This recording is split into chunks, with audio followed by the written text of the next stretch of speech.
ما بتعرفوا مثل ما دائما عودتكم من كبر محبتي لإلكم إني دائما بحب أخذكم معي وين ما رحت وين ما كنت.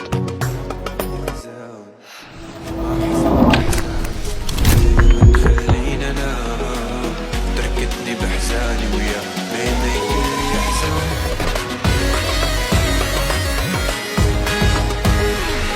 وين بعد قلبي وين نسيت كل شي يا مالو الو